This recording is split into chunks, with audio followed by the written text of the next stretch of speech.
नमस्कार, जय हिंद। आप सभी का आयुष असेंबली में हार्दिक स्वागत है। आज हम बात करेंगे जो सुरक्षा कर्मी और डॉक्टरों पर जो हमला हो रहा है हमारे देश में, और कई मीडिया वाले और कई स्टेट गवर्नमेंट हमारी मुख दर्शक होकर देखते रहती है।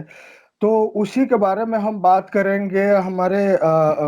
हमारे साथ आज चर्चा में मौजूद है पैरामिलिट्री फोर्स के इंस्ट्रक्टर हैं विकास मिश्रा जी। इन्होंने कई कमांडो को ट्रेंड किए हैं और पूरे देश में इनके ट्रेंड किए हुए कमांडर तैनात है। मिश्रा जी, आपका हार्दिक स्वागत है हमारे चैनल में। नमस्कार। सबसे पहले तो हम पूछना चाहेंगे, हाउ इज द जोश? आई सर। मिश्रा जी, हम लोग बचपन में एक कविता पढ़ते थे, पुष्प की अभिलाषा। उसमें जी। एक स्टांजा था कि हमें तोड़ लेना बनमाली, उस पथ में देना तुम फेंक, मातृभूमि पर शीश चढ़ाने जिस पथ जावे वीर अनेक। जी। तो पुष्प की भी यही अभिलाषा है कि हमारे जो मातृभूमि पर शीश चढ़ाने जो लोग जा रहे हैं, उनके पैर में चुभन नहीं हो, हम उनको जितना हो सके उनको सपोर्ट कर पाए।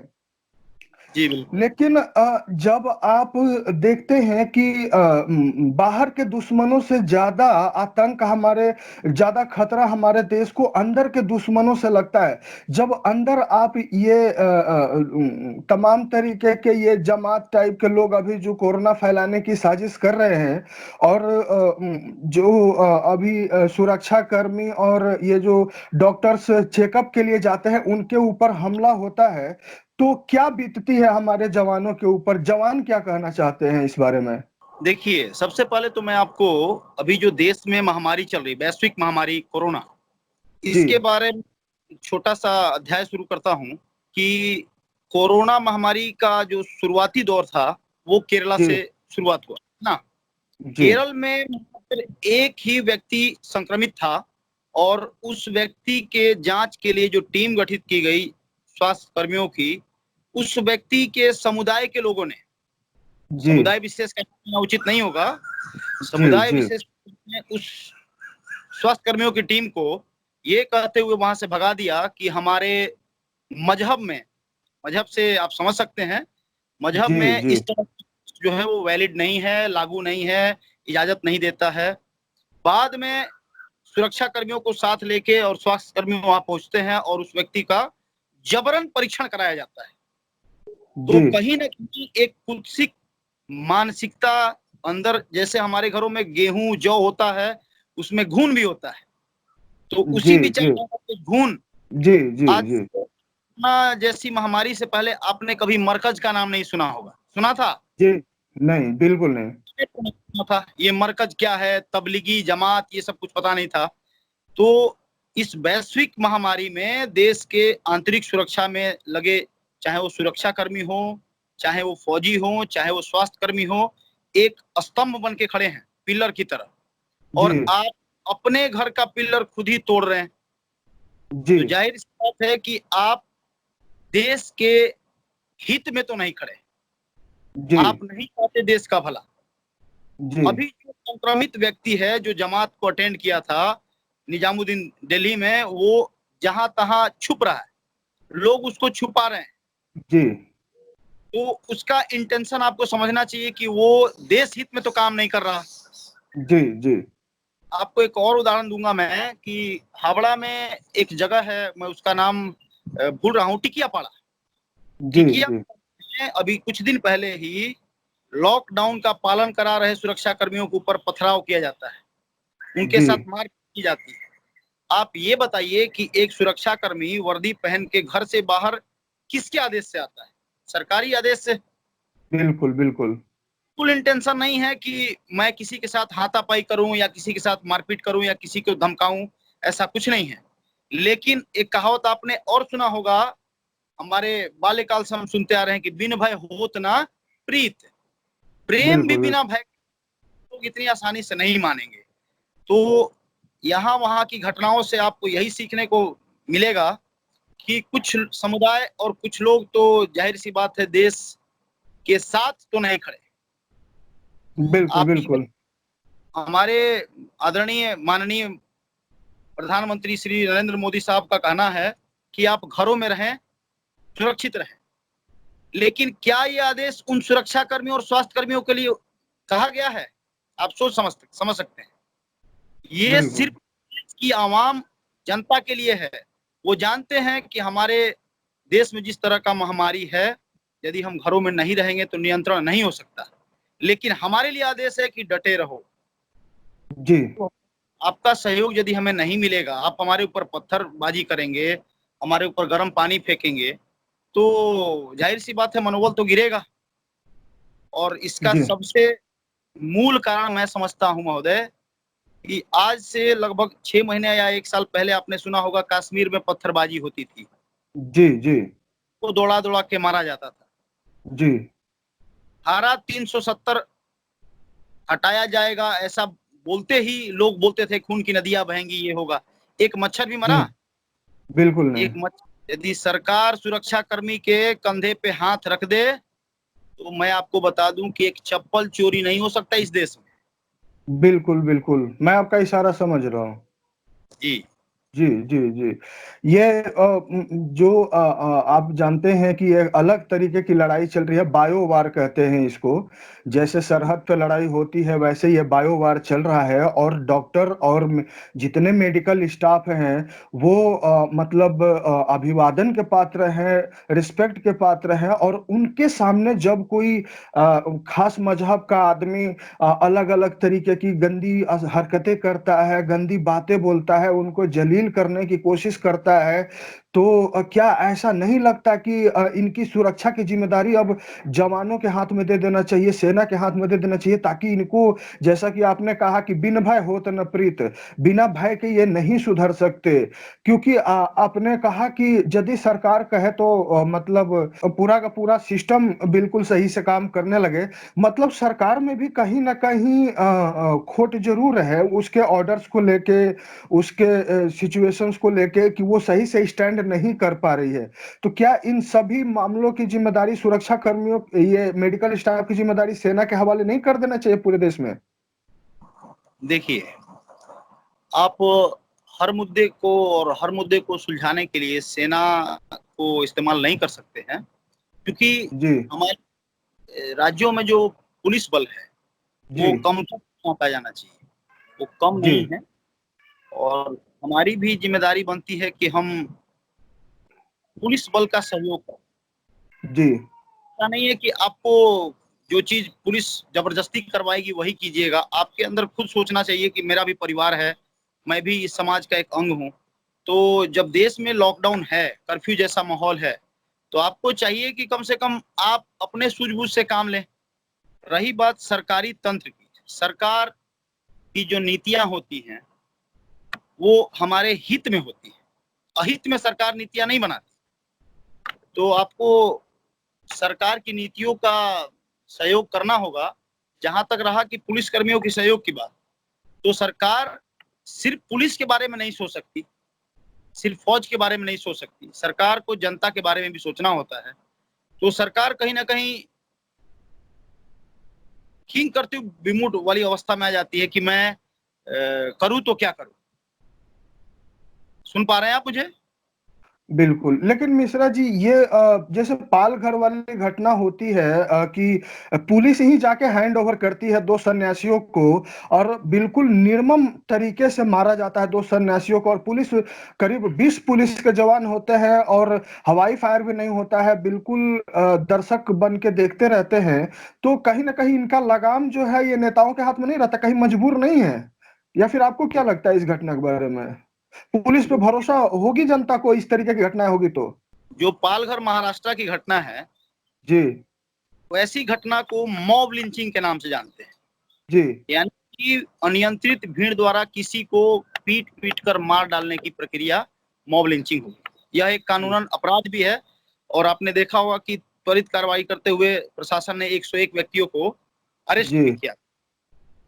मैं ये जा यहाँ पे आपका जो प्रश्न है उसके संबंध में इतना कहूँगा कि प्रशासन अरेस्ट करे या ना करे, मुद्दा ये नहीं है। मुद्दा ये है कि क्या उस भीड़ में ऐसा एक भी समझदार व्यक्ति नहीं था जो समझ सके कि हालात क्या है, इस पे कब कैसे काबू पाया जा सकता है।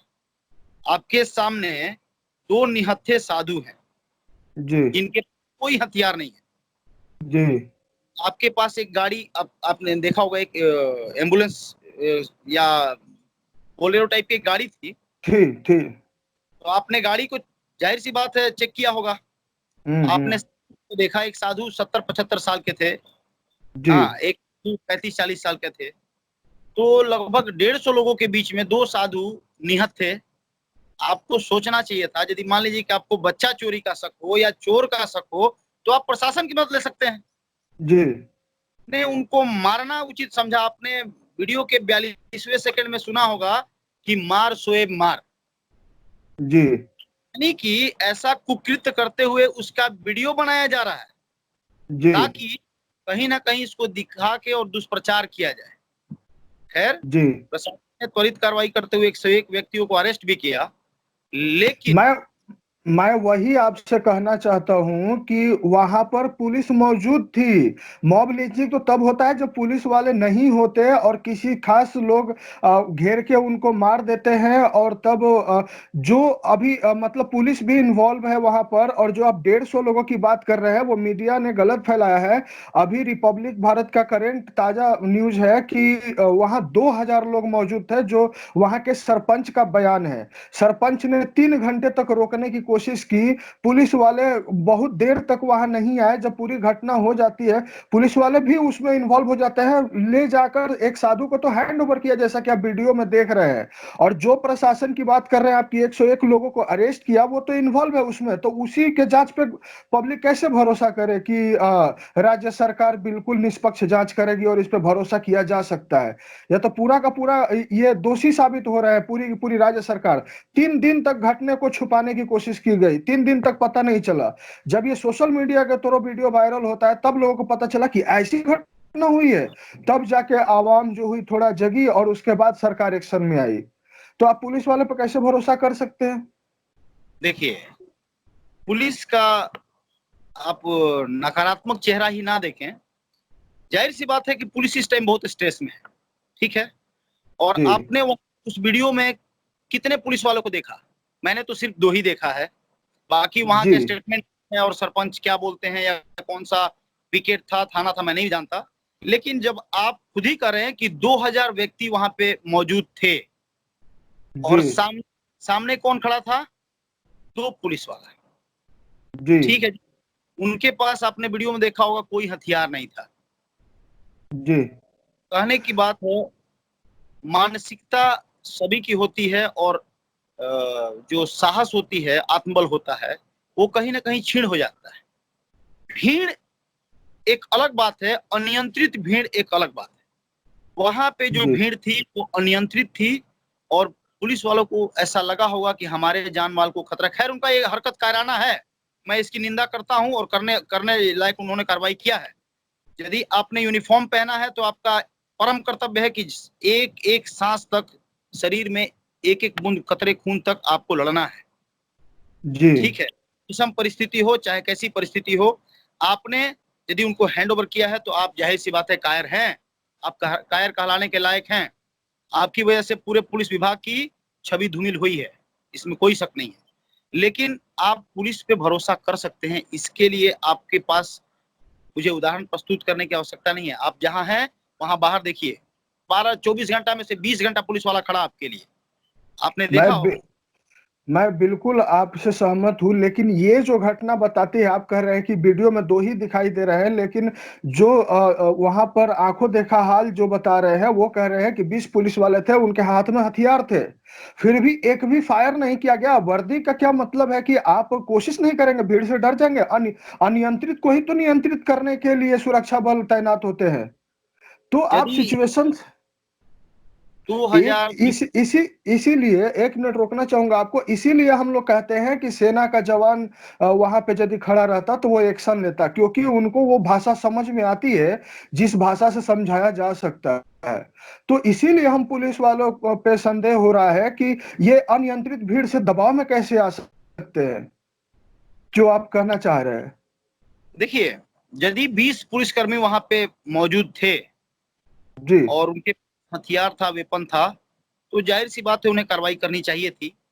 लेकिन चूंकि मैं मामलात को पूरी तरह से नहीं जानता और मुझे जहां तक पता है कि सिर्फ 2 ही पुलिसकर्मी थे, वो भी निहत्थे थे, तो जाहिर सी बात है आत्मबल क्षीण होता है। लेकिन मामला जो भी हो, अभी जांच का विषय है। इस तरह की घटना में देखा जाए तो पुलिस प्रशासन को हम लोग भले कटघरे में खड़ा कर देते हैं, लेकिन आप उस भीड़ के बारे में क्या कहेंगे जो 2000 की भीड़ थी? उनकी मानसिकता के बारे में क्या कहेंगे जो मात्र 2, सिर्फ 2, वो भी साधु के वेश में, साधु लोगों के ऊपर 2000 की भीड़ टूट पड़ी थी। उनकी मानसिकता कहाँ थी? वो अपने आप को इंसान कहलाने के लायक हैं? वो तो चील कौवे के बराबर हैं जो मांस के पीछे दौड़ जाते हैं।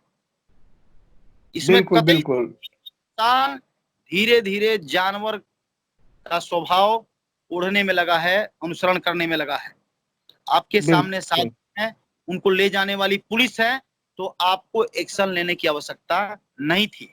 आपने एक्शन ली है तो आपने अपनी कुत्सित मानसिकता को दिखाया है, और आपने पता नहीं किस कारणों से आपने अपने आप को प्रमोट करने के उद्देश्य से या अपने जिस भी समुदाय के हैं उस समुदाय का प्रमोशन करने के लिए आपने इस तरह कार्रवाई किया, जो गलत है, निंदनीय है। इसके लिए कठोर से कठोर सजा का प्रावधान है और उन्हें सजा मिलना चाहिए था और मिलेगा, ये मेरा विश्वास है।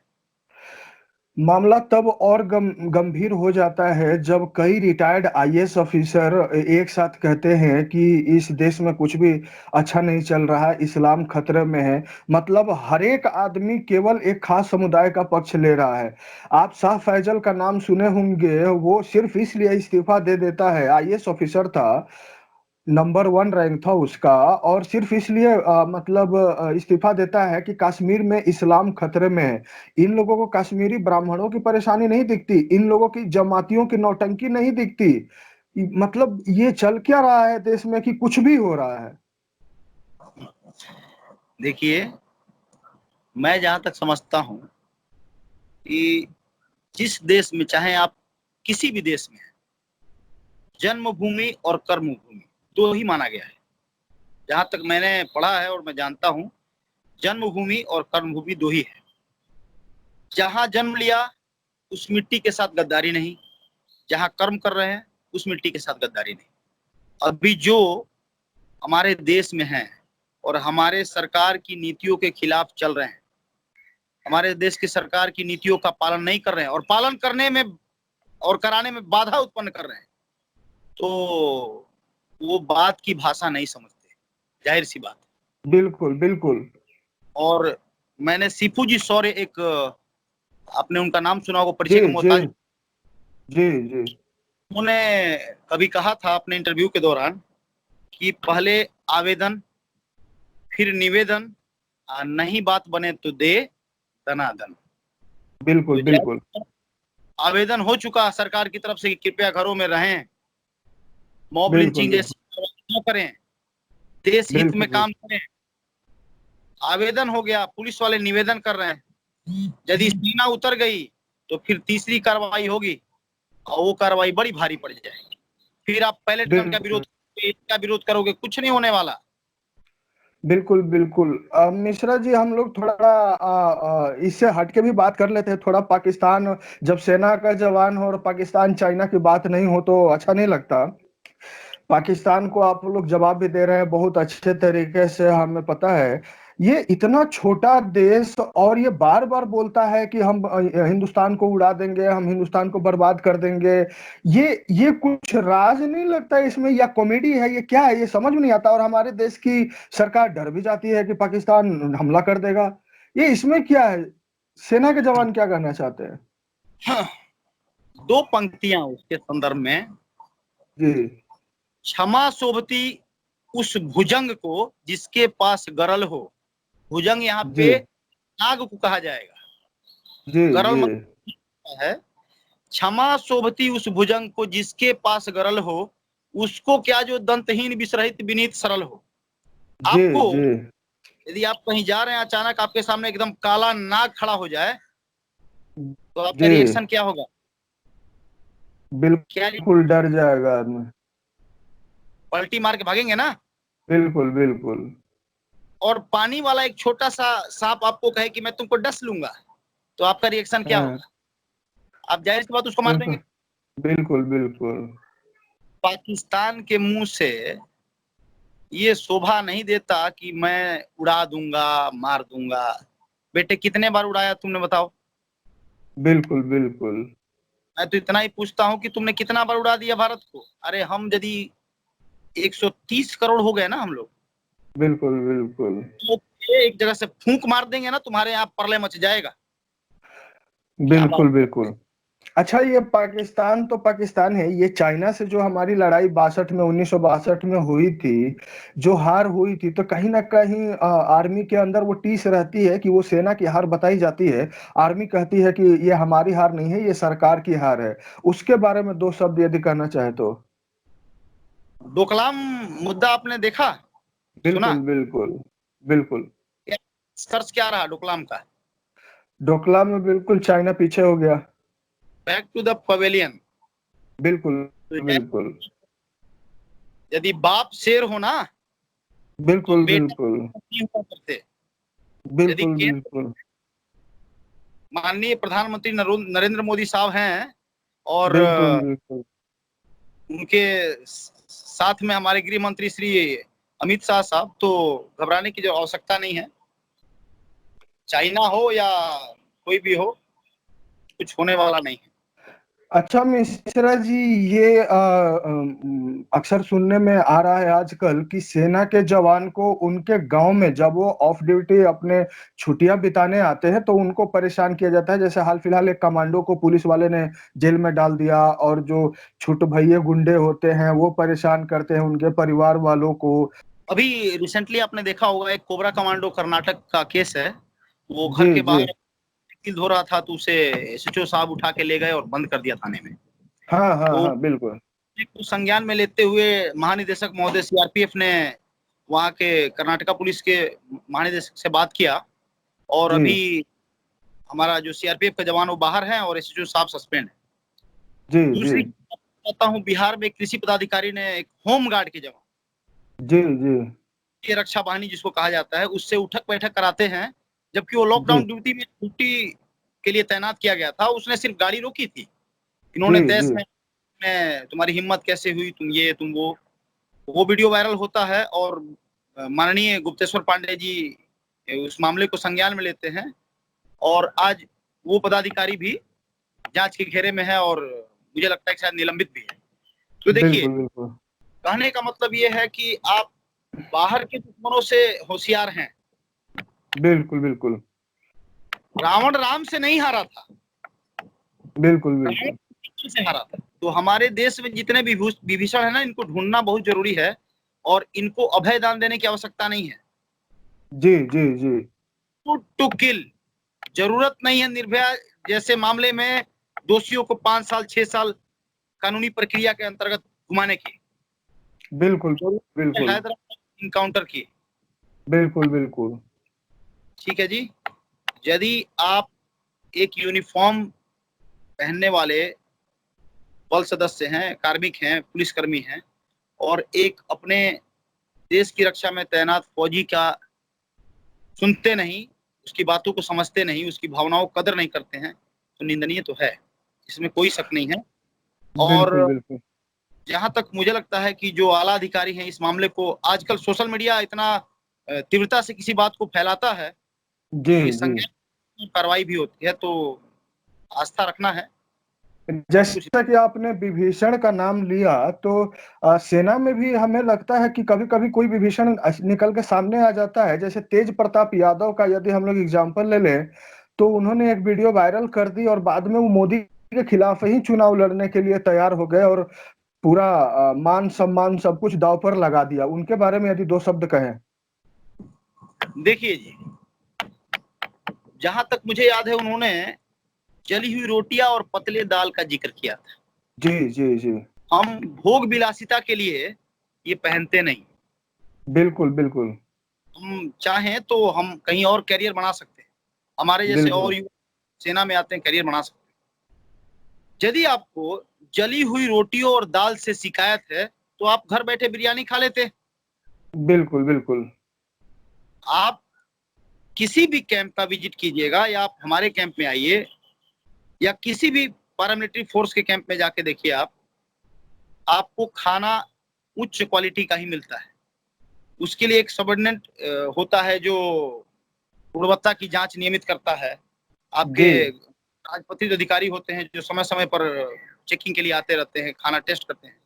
एक जी रजिस्टर मेंटेन, मेस मीटिंग होती है, तो जाहिर सी बात है कि एक कंपनी 100 लोगों की होती है, जी एक बटालियन 4 लोगों की होती है, तो मिनिमम एक कंपनी का खाना तो हर मेस में बनता है। तो आप ये बता दो साहब कि ठीक है, खाना आपको खराब मिल रहा है, तो एक आदमी ही आवाज उठाएगा या सारे आदमी आवाज उठाएंगे? बिल्कुल बिल्कुल। ऐसा तो नहीं कि आप बाहुबली हैं और बाकी फौजी जो हैं वो आपसे डरते हैं, देश से डरते हैं, देश के राजनेताओं नेताओं और अपने अधिकारियों से डरते हैं। डरता कोई नहीं, कद्र किया जाता है, रिस्पेक्ट होती है, और लेकिन सच्चाई के लिए आवाज सभी उठाने के लिए स्वतंत्र है, उठाते भी हैं। तो मुझे नहीं, बिल्कुल बिल्कुल। तेज प्रताप यादव को वीडियो वायरल करना था। यदि आपको कोई शिकायत थी तो चैनल बना हुआ है, आप सही चैनल को फॉलो करते, उचित माध्यम से अपनी आवाज या अपना जो भी मुद्दा था अपने आला अधिकारी के पास पहुंचाते। बिल्कुल आपने बिल्कुल। जली हुई रोटी और एक दिन का दाल दिखा दिया, 29 दिन का दाल और रोटी क्यों नहीं दिखाया? बिल्कुल बिल्कुल। तो कहीं ना कहीं, और इसकी वजह से मैं बहुत घोर निंदा करता हूं तेज प्रताप यादव की हरकत का, कि उसकी वजह से हमारे देश की सेना में बट्टा लगा, सेना की शान में बट्टा लगा। वो वीडियो विदेशों में बिल्कुल वायरल बिल्कुल। दिखाया गया। बिल्कुल आप बिल्कुल। बताइए, आपके घर में मान लीजिए खाना खत्म ही हो गया, तो बिल्कुल आप बिल्कुल। क्यों बना के और पड़ोस में दिखाएंगे कि मेरे घर में खाना नहीं बना? बताइए। बिल्कुल बिल्कुल बिल्कुल। मुझे लगता है वो एक पब्लिसिटी स्टंट था, और महोदय वहां से निकाले जाने के बाद खड़े हो गए, वाराणसी से मैं निर्दलीय चुनाव लड़ूंगा। जी जी जी। वो भी ऐसा सीधा नहीं। प्रधानमंत्री के खिलाफ। हाँ, उन्होंने तो प्रधानमंत्री बनने का सोच भी लिया होगा, ऐसे नहीं होता। अच्छा, ये जो सरकार सेना को लेके इतना सीरियस है कि तमाम फाइटर जेट्स और राफेल वगैरह का नाम आप सुने ही होंगे, और तमाम बुलेट प्रूफ जैकेट्स और बहुत सारे तरीके से सेना को मॉडर्नाइज किया जा रहा है। तो आप सरकार के तैयारियों से बिल्कुल संतुष्ट हैं या फिर और कुछ मतलब आप एडिशन करना चाहते हैं? देखिए, विगत सालों की बात ना किया जाए, अभी जो वर्तमान सरकार है, जी वो जिस तरह से एक माँ अपने बच्चे को पालती है ना, जी उस उस तरह से ये सरकार, मिलिट्री हो पैरामिलिट्री हो। अभी एक एग्जांपल देता हूँ, ये मास्क मैंने लिया था, टेम्पोररी मास्क, ठीक है जी, जी और ये मास्क मुझे इशू किया गया। जी जी मास्क को मैं पहन के दिखाता हूँ, मेरे कान कवर नहीं है, जी जी अभी मैं इस मास्क को पहन के दिखाता हूँ, मेरे कान कवर है, नोज जी और माउथ। जी। अब आप बताइए कि सरकार हमारे सुरक्षा को लेके जागरूक है नहीं है? बिल्कुल बिल्कुल। हम 30 रुपए का मास्क लेते हैं अपने बचाव में, सरकार हमें 225 का मास्क देती है आपके बचाव। बिल्कुल बिल्कुल। परिस्थितियां पहले जैसी नहीं है। अभी बिल्कुल तो बिल्कुल। टीट फॉर टैट वाला हिसाब है, आपने देखा होगा। बिल्कुल 370 बिल्कुल। वही चिल्ला रहे थे, ये होगा, कोहराम मचेगा, खून की नदियां बहेंगी। मच्छर नहीं मरा साहब, एक मच्छर नहीं मरा। बिल्कुल। तो राम मंदिर का भी फैसला आया, उसमें भी बहुत शांति से हो गया सब कुछ। वही बात है। बिल्कुल आप बिल्कुल। देश में शर्जिल इमाम जैसे लोग आएंगे, खड़े होंगे, बुझ जाएंगे, पता नहीं चलेगा, गुम हो जाएंगे। देखना ये है कि ये देश अखंड था, अखंड रहेगा, और बिल्कुल इसे बिल्कुल। प्रदान करने के लिए अभी दिव्य पुरुष प्रधानमंत्री जैसे युग पुरुष पैदा होते रहेंगे, और बिल्कुल उनके सहयोग हेतु हम जैसे लोग कटने मटने को तैयार हैं। आप जैसे लोग जागरूक हैं तो कुछ नहीं होने वाला, आने की आवश्यकता नहीं है। बहुत बहुत धन्यवाद। आपको यही समाप्त करते हैं और आगे की बात हम लोग आगे की वीडियो में करेंगे। बहुत बहुत धन्यवाद आपका। जय हिंद, वंदे मातरम।